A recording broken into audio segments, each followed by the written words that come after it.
People, तो कैसे हैं आप लोग? मैं कहता हूँ आप लोग बढ़िया होंगे। रिसेंटली क्रिस्टोफर नोलन का ओपेनहाइमर रिलीज हुआ है और critics as well as audience से बहुत पॉजिटिव रिव्यू भी मिला है। क्रिस्टोफर नोलन की मूवी रिलीज होने के वक्त आईमैक्स का जिक्र होना चालू हो जाता है। नोलन अपने ज्यादातर मूवीज आईमैक्स के कैमरे से शूट करते हैं, तो for the best experience visit IMAX का टैग फैलाना भी चालू कर देते हैं। इससे आप में से काफी लोगों के मन में ये सवाल तो आता ही होगा, ये आईमैक्स क्या है, मेरे लोकल थिएटर से अलग क्या है? फिकर नॉट डियर व्यूअर्स, आज हम लोग सिनेमा थिएटर्स के बारे में ही सब कुछ जानेंगे। कितने टाइप्स के होते हैं और वो कैसे होते हैं। तो बिना टाइम वेस्ट करे let's dive into the video. After the intro of course brand building भी जरूरी है।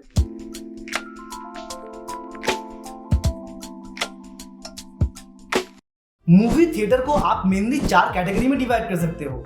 मल्टीप्लेक्स, इंडिपेंडेंट सिनेमास जिसे इंडिया में मोस्टली टॉकीज ही बोला जाता है, ड्राइव इन और आईमैक्स। पहले बात करते हैं मल्टीप्लेक्सेस के बारे में। तो क्या है एक मल्टीप्लेक्स? एक ऐसा मूवी थिएटर जहां 2 या उससे ज्यादा स्क्रीन होते हैं, जो 15 फीट बाय 5.5 फीट के मिनिमम साइज से थिएटर या फिर सिनेमा चेन के ऊपर डिपेंड करके और भी बड़ा हो सकता है। हर स्क्रीन को अपने खुद के ऑडिटोरियम में रखा जाता है, जिसे हम शॉर्ट में ऑडी बोलते हैं, और ये एक बिल्डिंग या फिर एक शॉपिंग मॉल का पार्ट हो सकता है। इंडिया में PVR cinemas, Cinemax and INOX Leisure are some of the biggest name in theatre business. PVR का एक्सेल स्क्रीन, जिसे पीएक्सएल भी बोला जाता है, करेंटली इंडिया में आईमैक्स के बाद सेकेंड लार्जेस्ट स्क्रीन है।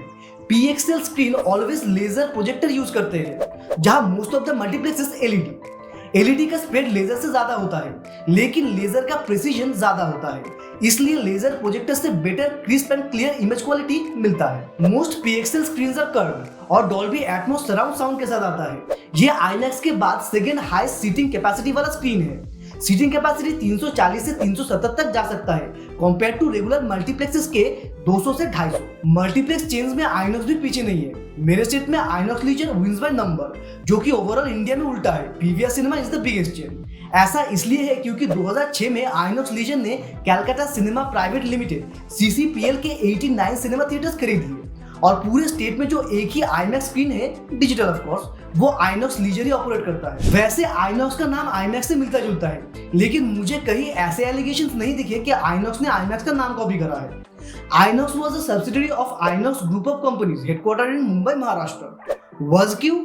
वेल, इस साल मार्च 27 को पीवीआर सिनेमाज ने आइनॉक्स लीजर को खरीद लिया। दोनों कंपनीज को मर्ज करवा के पीवीआर आइनॉक्स का नाम दिया गया है। आई नो अमीर लोग क्रिएटिव नहीं होते। वैसे पीवीआर का फुल फॉर्म पता है आपको? प्रिया विलेज रोड शो, जो कि बेस्ड है गुड़गांव में। The more you know. बाकी जो इंडिपेंडेंट मल्टीप्लेक्सेस है, जिन्हें लोकल मल्टीप्लेक्सेस भी बोला जाता है, वो एक third party cinema distribution company से जुड़ जाते हैं फॉर स्क्रीनिंग राइट्स। ऐसे कंपनीज में UFO movies is the biggest. Basically UFO movies एक मिडलमैन का काम करते हैं। डिस्ट्रीब्यूशन कंपनी जैसे Warner Bros, Sony Pictures, Walt Disney, Universal और इंडिपेंडेंट मल्टीप्लेक्सेस के बीच। अब आते हैं इंडिपेंडेंट थिएटर्स, या जिनको इंडिया में कॉमनली टॉकीज बोला जाता है। इंडिपेंडेंट मल्टीप्लेक्सेस और इंडिपेंडेंट थिएटर्स में बस इतना फर्क है, इंडिपेंडेंट मल्टीप्लेक्सेस में 2 या 2 से ज्यादा स्क्रीन होता है, जहां इंडिपेंडेंट थिएटर्स में या टॉकीज में खाली एक स्क्रीन होता है। ये भी इंडिपेंडेंट है, तो यूएफओ मूवीज जैसे कंपनीज के साथ पार्टनर करते हैं मूवीज की स्क्रीनिंग राइट्स के लिए।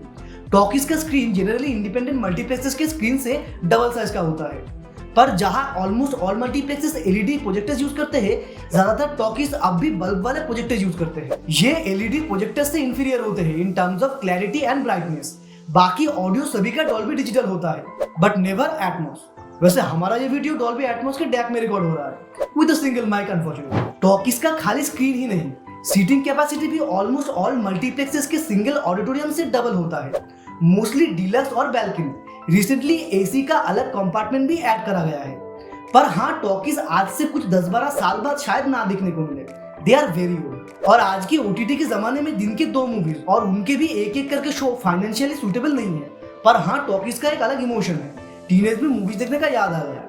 टॉकीज में जिस लेवल का हुटिंग और चेयरिंग होता है, वो और कहीं नहीं होता। अब आते हैं ड्राइव इन पर। नाम में भले ही इन है, लेकिन इंडिया के साथ कोई रिश्ता नहीं है।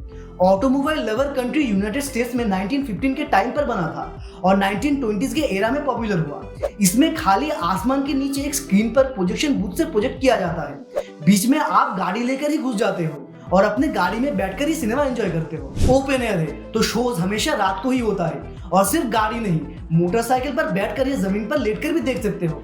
कौन क्या ही बोलेगा। अमेरिकन उस प्रजाति से है जिनसे गाड़ी में चला तो जाता है लेकिन गाड़ी से निकला नहीं जाता। बहुत मेहनत का काम है गाड़ी से निकलना। रेस्टोरेंट भी वैसे ड्राइव इन होते हैं, गाड़ी से ना निकल कर ही खाना ले लो। खैर, खाली रात का शो है और ऑडियो क्वालिटी भी उतना अच्छा नहीं है, तो आज उतना नहीं चलता ड्राइव इन थिएटर्स, बस एक दो इधर उधर टिके हुए हैं। अब आते हैं आईमैक्स पर। Best cinema experience. आईमैक्स का स्क्रीन फिजिकल डायमेंशन में सबसे बड़ा होता है और उनका एस्पेक्ट रेशियो भी अलग होता है, 1.43:1। तो बाकी स्क्रीन के कंपैरिजन में हाइट थोड़ा ज्यादा होता है और स्क्रीन ऑडिटोरियम के वॉल टू वॉल स्टिच करता है। जो मूवीज आईमैक्स के खुद के कैमरे से शूट नहीं किया जाता, मतलब 1.85:1 से 2.39:1 के एस्पेक्ट रेशियो में शूट किया जाता है, वो मूवीज आईमैक्स के टॉल स्क्रीन पर top and bottom black bar show करते हैं।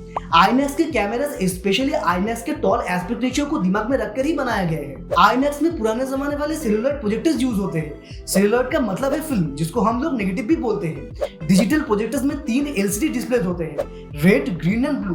आपके मोबाइल का डिस्प्ले भी एलसीडी है, पर यहाँ एक ही डिस्प्ले में रेड, ग्रीन, ब्लू या आरजीबी पिक्सेल्स यूज करे गए हैं। डिजिटल प्रोजेक्टर्स में 3 कलर्स के लिए 3 अलग डिस्प्ले यूज करा जाता है। एक ही डिस्प्ले के पीछे इतना ब्राइट लाइट शाइन करोगे तो डिस्प्ले कुछ ही महीने में फ्राई हो जाएगा। 3 डिस्प्ले से लाइट इंटेंसिटी शेयर हो जाता है उन 3 डिस्प्लेज में। तो टेक्निकली आपके मोबाइल का स्क्रीन अगर एलसीडी है, कोई भी टाइप का हो, आईपीएस, टीएफटी, वीए, टीएन, उसके बैकलाइट और डिफ्यूजन लेयर को हटाकर एक bright and powerful LED light रखोगे तो वो भी टेक्निकली प्रोजेक्टर का ही काम करेगा। अब सेलुलॉइड में फ्रेम सारे कलर में ही कैप्चर होते हैं, बस एक लाइट पीछे से शाइन किया जाता है और इमेज का प्रोजेक्शन स्क्रीन पर होता है। जनरली सेलुलॉइड कैमरास जितने भी है वो 35 मिलीमीटर फिल्म यूज करते हैं, जो कि हम सब ने देख रखा है। फिल्म के साइड में आपको 4 छेद, जिन्हें परफोरेशंस बोला जाता है, दिख जाएंगे।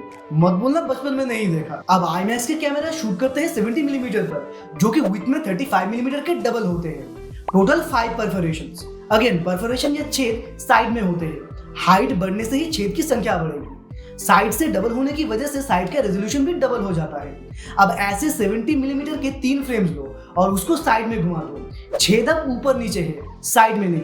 अब फिल्म का हाइट भी डबल हो गया है। छेद 5 से बढ़ के 15 हो गए, मतलब 35 मिलीमीटर, जो कि most of the digital format था, उससे कितना ज्यादा बड़ा है इमेजिन करो। 70 मिलीमीटर डबल तो है ही, 70 मिलीमीटर लार्ज फॉर्मेट कितना विशाल है इमेजिन करो। 4 वर्सेस 5 वर्सेस 15। अब इतना बड़ा फिल्म शूट करने के लिए कितना बड़ा कैमरा चाहिए होगा? बहुत बड़ा ऑफ कोर्स। कोई नहीं यूज करेगा। खाली बड़ा ही नहीं, लाउड भी है। कोई नहीं यूज करता। क्रिस्टोफर नोलन और उनके Dutch cinematographer absolute madman Hoyte van Hoytema use करते हैं 70 मिलीमीटर लार्ज फॉर्मेट। इसीलिए बोला जाता है 35 मिलीमीटर, जो कि मोस्ट ऑफ द मल्टीप्लेक्सेस और टॉकीज होते हैं, उनमें 70 मिलीमीटर लार्ज फॉर्मेट में शूट करा गया कोई मूवी आप कभी अप्रिशिएट ही नहीं कर पाओगे। ऊपर से सेलुलॉइड का एक अलग लुक होता है, जो डिजिटल से ज्यादा सिनेमैटिक होता है, बीट, बोके और स्किन टोन्स। डिजिटल आज भी गुड ओल्ड सेलुलॉइड को हरा नहीं पाता, पर celluloid specially 70 millimetre and 70 millimetre large format prohibitively expensive है, इसलिए आईमैक्स ने डिजिटल आईमैक्स बनाया है। ऑल्दो मूवी गिग्स उन्हें लाईमैक्स बोलते हैं, क्योंकि ना ही प्रोजेक्टर इमेज सेलुलॉइड से निकला है और ना ही वो 70 मिलीमीटर लार्ज फॉर्मेट से है। आईमैक्स डिजिटल बाकी डिजिटल मल्टीप्लेक्स चेन्स की तरह लेजर प्रोजेक्टर्स यूज करते हैं, जो लोकल मल्टीप्लेक्सेस के एलईडी प्रोजेक्टर से तो बेटर है, लेकिन सेलुलॉइड वाली बात कहा। और 70 मिलीमीटर लार्ज फॉर्मेट तो अवेलेबल ही नहीं है डिजिटल फॉर्मेट में। पर हाँ, unlike PVR and Inox, IMAX के digital projectors 70 millimetre equivalent project कर सकते हैं और आईमैक्स खुद स्पेशल ध्यान देता है सेलुलॉइड टू डिजिटल कन्वर्जन में। सैडली इंडिया में जितने भी आईमैक्स स्क्रीन्स है वो सारे डिजिटल आईमैक्स है। एक सेलुलॉइड वाला 70 मिलीमीटर लार्ज फॉर्मेट तो इंडिया में होना चाहिए। कम ऑन, इंडिया में मूवी देखा नहीं सेलिब्रेट किया जाता है। फन फैक्ट, क्रिस्टोफर नोलन के ओपेनहाइमर का 70 मिलीमीटर लार्ज फॉर्मेट में कोई कंप्यूटर यूज नहीं किया गया। सारे कलर ग्रेडिंग एनालॉग तरीके से किए गए हैं, जैसे आज से 70 साल पहले करे जाते थे। अब कौन सा बेटर है इन 4 टाइप्स में से? वेल, जो आपका नियरेस्ट है। बाकी अगर मूवी 70 मिलीमीटर लार्ज फॉर्मेट या 70 मिलीमीटर पर शूट करा गया है तो अगर अफोर्ड कर सकते हो जाओ आईमैक्स, नहीं तो जो करीब है वही खास है। और अगर पीवीआर एक्सेल या पीएक्सएल और डिजिटल आईमैक्स का कंपैरिजन चाहते हो तो कमेंट में बताओ। जो अभी तक देख रहे हो, लव यू मैम, तुम्हारे लिए एक्स्ट्रा कंटेंट। 3D और 4DX क्या है? वेल, 3D ऐसा टेक्नोलॉजी है जिससे आप एक 2 डायमेंशनल स्क्रीन पर प्रोजेक्ट किया हुआ इमेज को 3 डायमेंशनल परसीव करते हो। जनरली 2D में आपको हाइट और विड्थ दिखता है, 3D में आपको डेप्थ भी दिखता है। तो स्क्रीन में कोई स्पेशल सॉस नहीं होता। 3D आप किसी भी थिएटर में देख सकते हो, फ्रॉम आईमैक्स टू टॉकीज। खाली प्रोजेक्टर 3D कैपेबल होना चाहिए।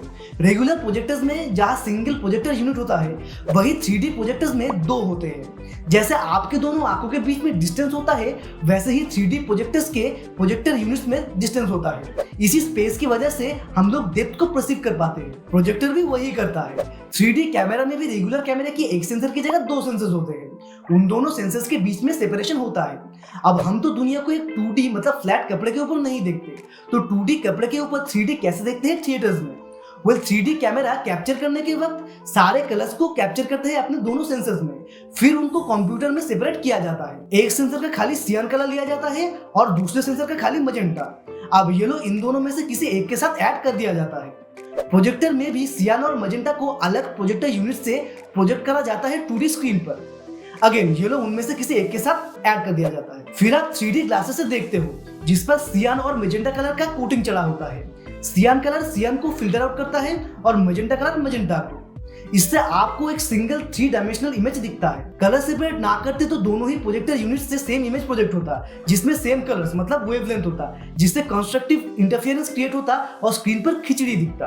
तो 2 डायमेंशनल कपड़े पर ग्लासलेस 3D देखना भूल जाओ। ग्लासलेस 3D के लिए 3D LCD स्क्रीन होना पड़ता है। 4D एक सीजर गिमिक, 3D ही होता है, बस आपका सीट हिलता है, आपके मुंह पर हवाबाजी होती है और सुना है सेंट भी छोड़ा जाता है। हमारे सेंसेस का एवोल्यूशन मिलियंस ऑफ इयर्स का फल है। ऐसे सस्ते ट्रिक से ट्रिक नहीं हो जाएंगे। चलो आज के लिए इतना ही।